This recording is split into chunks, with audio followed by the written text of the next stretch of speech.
Hi friends, vtip.comന്റെ മറ്റൊരു വീഡിയോയിലേക്ക് ഏവർക്കും സ്വാഗതം.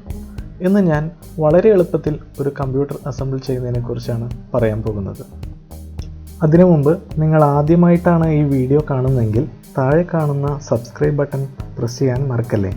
കൂടാതെ അതിന് നേരെയുള്ള ബെൽ ഐക്കൺ പ്രസ് ചെയ്താൽ ഞങ്ങൾ ചെയ്യുന്ന എല്ലാ വീഡിയോസും നിങ്ങൾക്ക് നോട്ടിഫിക്കേഷനായി ലഭിക്കും. കമ്പ്യൂട്ടർ ആക്സസറീസ് പർച്ചേസ് ചെയ്യുന്നതിനുള്ള ലിങ്ക് താഴെ ഡിസ്ക്രിപ്ഷനിൽ കൊടുത്തിട്ടുണ്ട്. നിങ്ങൾക്ക് ലിങ്ക് വഴി ഓൺലൈനായോ അല്ലെങ്കിൽ അടുത്തുള്ള ലോക്കൽ കമ്പ്യൂട്ടർ ഷോപ്പിൽ നിന്നോ ഇവ വാങ്ങാം.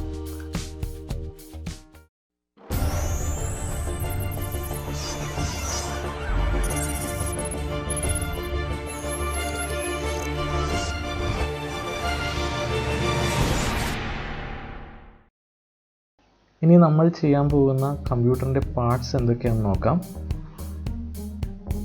ആദ്യം ക്യാബിനറ്റ് നോക്കാം. കൂളർ മാസ്റ്ററിൻ്റെ 250 മോഡൽ ക്യാബിനറ്റാണ് ഞാൻ സെലക്ട് ചെയ്തിട്ടുള്ളത്. ഇതിൻ്റെ പ്രത്യേകത എന്താണെന്ന് വെച്ചാൽ ഇതിൻ്റെ ഫ്രണ്ട് പാനലിൽ USB 3.0 പോർട്ടുണ്ട്. ഇൻബിൽട്ടായി ഒരു ഫാനും ഉണ്ട്. പിന്നെ ഒരേ സമയം 6 HDDയും 4 ODDയും വരെയും സപ്പോർട്ട് ചെയ്യും. പിന്നെ ഈ റേഞ്ചിൽ കോസ്റ്റ് എഫക്റ്റീവ് ആയിട്ടുള്ള ഒരു മോഡൽ കൂടിയാണിത്. അടുത്തത് കമ്പ്യൂട്ടറിലേക്കുള്ള പവർ സപ്ലൈ കൊടുക്കുന്ന ഭാഗമായ SMBs ആണിത്. ഇത് കൂളർ മാസ്റ്ററിൻ്റെ തന്നെ മറ്റൊരു മോഡലായ MW550 ആണ്.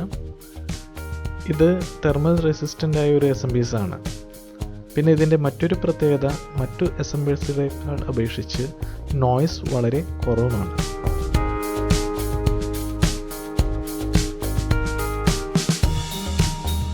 വളരെ സ്റ്റഡി ആയിട്ടുള്ള ഒരു SMBs ആണിത്. കൂടാതെ പവർ വയേഴ്സ് എല്ലാം വളരെ നീറ്റായി ടൈ ചെയ്തിട്ടുണ്ട്.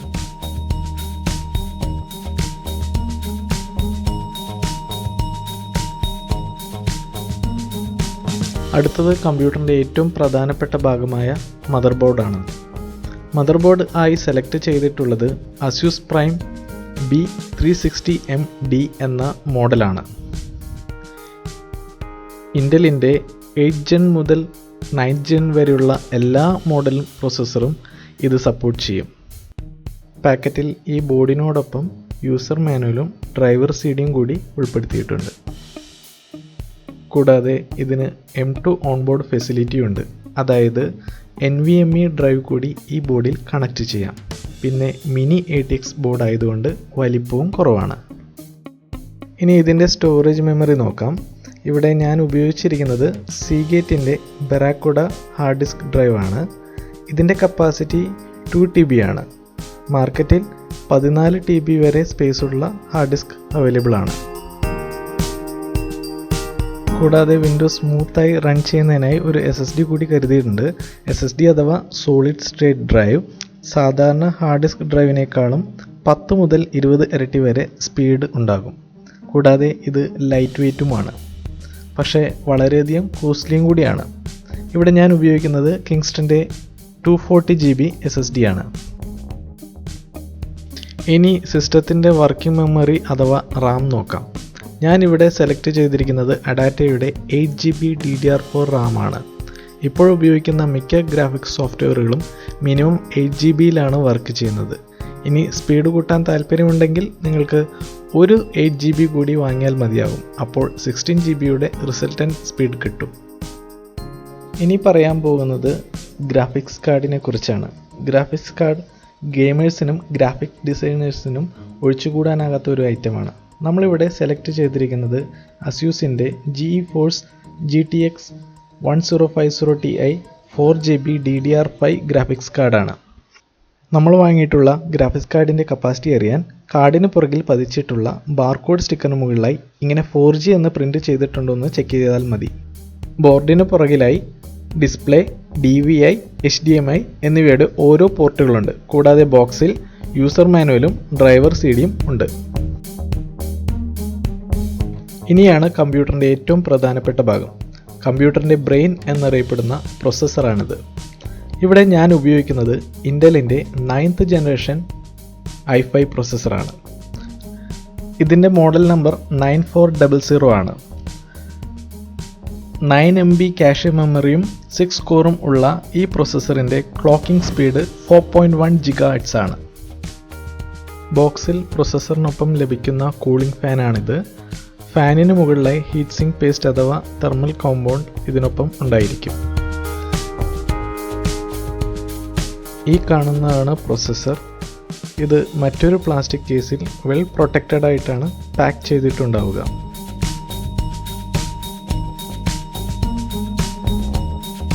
ഇനി നമുക്കിതിൻ്റെ അസംബ്ലിംഗ് വീഡിയോയിലേക്ക് കടക്കാം. ആദ്യം മദർ ബോർഡിൽ പ്രൊസസ്സർ ഫിക്സ് ചെയ്യാം. അതിന് പ്രൊസസ്സർ സോക്കറ്റിൻ്റെ സൈഡിലുള്ള ക്ലിപ്പ് പ്രസ് ചെയ്താൽ ഇതുപോലെ ഓപ്പൺ ആകും. ഇനി പ്രൊസസ്സർ ഫിക്സ് ചെയ്യുമ്പോൾ ശ്രദ്ധിക്കുക, പ്രൊസസ്സറിൻ്റെ ഒരു മൂലയിൽ ഇതുപോലെ ഒരു മാർക്കിംഗ് ഉണ്ടാകും. ബോർഡിൽ അതേപോലെയുള്ള മാർക്കിംഗ് വരുന്നതിന് ഒപ്പം വെച്ച് വേണം പ്രൊസസ്സർ ഫിക്സ് ചെയ്യാൻ.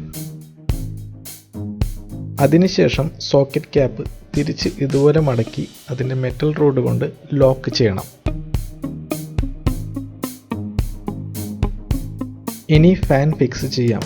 ഫാൻ പ്രൊസസ്സറിന് കറക്റ്റ് മുകളിൽ വരുന്ന രീതിയിൽ വെച്ച് അതിൻ്റെ 4 സ്ക്രൂ ടൈറ്റ് ചെയ്യണം. അപ്പോൾ ഫാനിലുള്ള തെർമൽ പേസ്റ്റ് പ്രൊസസ്സറിന് മുകളിൽ നല്ലവണ്ണം പറ്റിക്കിടക്കും.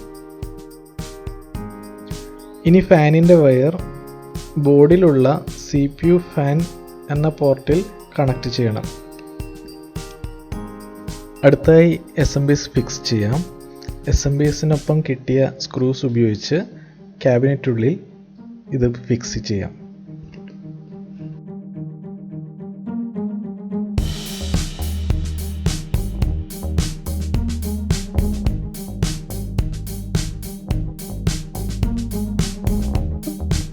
SMPSൻ്റെ വയറുകളും ക്യാബിനറ്റിനുള്ളിലെ വയറുകളും സെപ്പറേറ്റ് ചെയ്തു വയ്ക്കണം.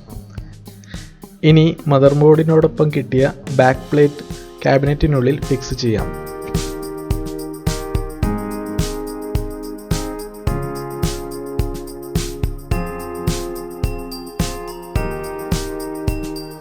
അടുത്തായി മദർ ബോർഡ് ഫിക്സ് ചെയ്യുകയാണ്. അതിനായി മദർ ബോർഡിൻ്റെ എല്ലാ ഔട്ട്പുട്ട് പോർട്ടുകളും ബാക്ക് പ്ലേറ്റിൽ വരുന്ന രീതിയിൽ ക്യാബിനറ്റിൽ ഇറക്കി വയ്ക്കുക. അതിനുശേഷം സ്ക്രൂ ചെയ്ത് ടൈറ്റ് ചെയ്യാം. ഇനി SSDയും ഹാർഡ് ഡിസ്കും ക്യാബിനറ്റിൽ ഇതുപോലെ ഫിക്സ് ചെയ്യാം.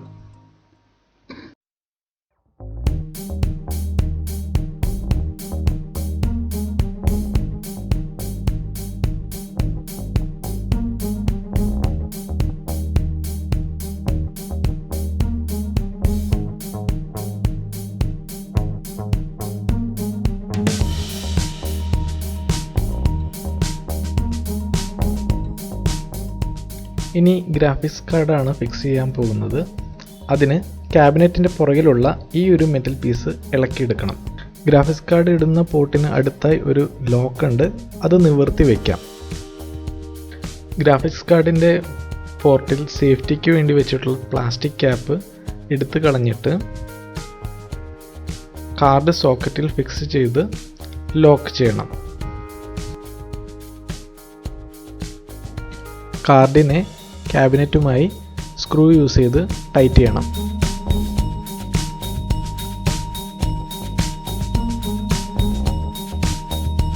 ഇനി റാം ഫിക്സ് ചെയ്യാം.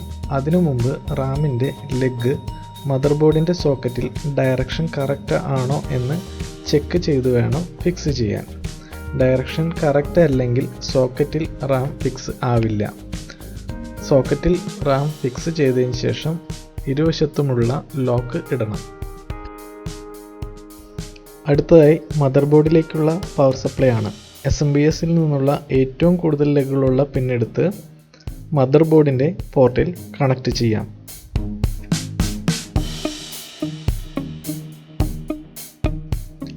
അടുത്തത് ഹാർഡ് ഡിസ്ക്, SSD എന്നിവയിലേക്കുള്ള പവർ കണക്ഷനാണ്. അതിന് SMPSൻ്റെ 2 ബ്രാഞ്ചുകളുള്ള പവർ കേബിൾ ഉപയോഗിക്കാം.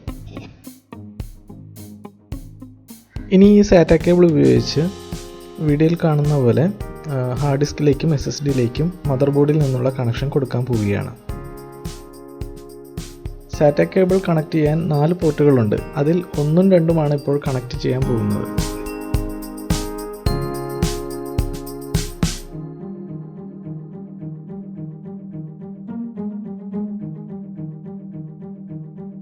ഇനി SMPSൽ നിന്നുള്ള ബാക്കി വയറുകളെല്ലാം നല്ല വൃത്തിയായി കെട്ടിവയ്ക്കാം. ഫ്രണ്ട് പാനലിൽ നിന്നുള്ള സിഗ്നൽ കേബിളാണ് ഇനി കണക്ട് ചെയ്യാൻ പോകുന്നത്.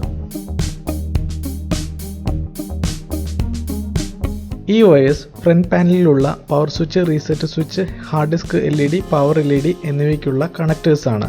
മദർ ബോർഡിൽ അതാത് പോർട്ടുകളിൽ ഇവ കണക്ട് ചെയ്യുക.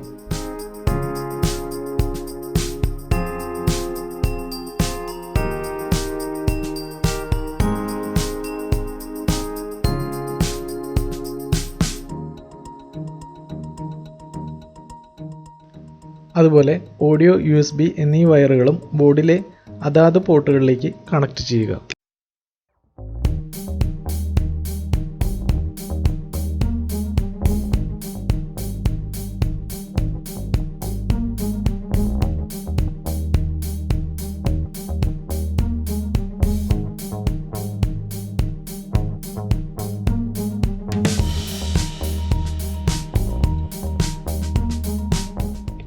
എല്ലാ വയറുകളും നന്നായി കണക്ട് ചെയ്തിട്ടുണ്ടെന്ന് ഉറപ്പാക്കി ക്യാബിനറ്റ് കവർ ഉപയോഗിച്ച് ക്ലോസ് ചെയ്യാം.